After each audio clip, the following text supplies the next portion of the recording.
I want to give you guys an example of using open loops here to create the sensation of wanting to ask you further questions. This is an example from Lior Suchard. He is a mentalist. And just pay attention in your own mind how many questions are raised by the things that he says. What follow-ups might you ask? And how can you sort of copy his style in order to change your own answer to one that people want to know more about? What is it you think you do? Well, I describe it as using as my 5 senses to create the experience of more senses. I would suggest here that the first question is, what would these other senses be? But allow him to continue. I know how people think. I don't know what you're thinking. I know how you're thinking. And based on what? And you see, there's a question that Lewis had right away. Based on what? How do you know what it is that, or how do you know the style that I'm thinking? Based on principles of underground psychology, nonverbal communication, understanding how I know the process of thinking.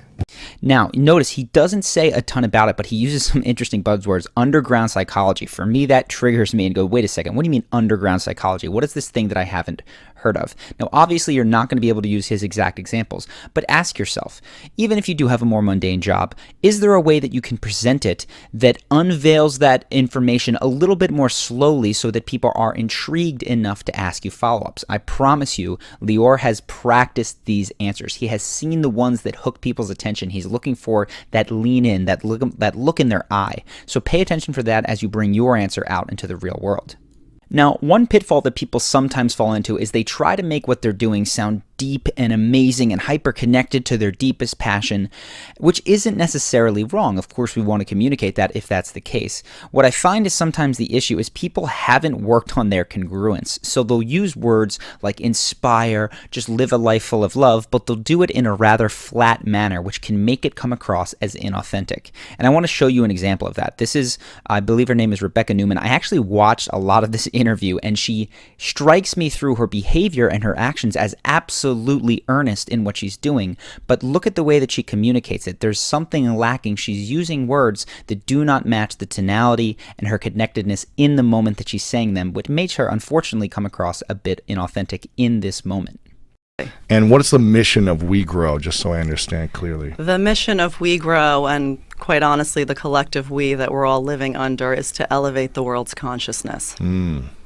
That we grow specifically through unleashing every human's superpowers and expanding happiness. Okay. And We Grow. And you can see right there, Lewis is kind of thrown off. Okay, expanding happiness. You don't necessarily seem particularly happy or at least connected to it in this moment. And that can happen when we memorize these things. They become sort of mission statements that we repeat without connecting to in the moment. So just a suggestion is, if you're going to go this route and you're not necessarily going to be playful in this moment and you are going to connect to a deeper purpose, you need to find a way to really tap into that feeling of what it is that makes you happy about this, or what it is that you love, or why this is your purpose. Otherwise, it can come across extremely flat and a bit confusing to people who are paying attention.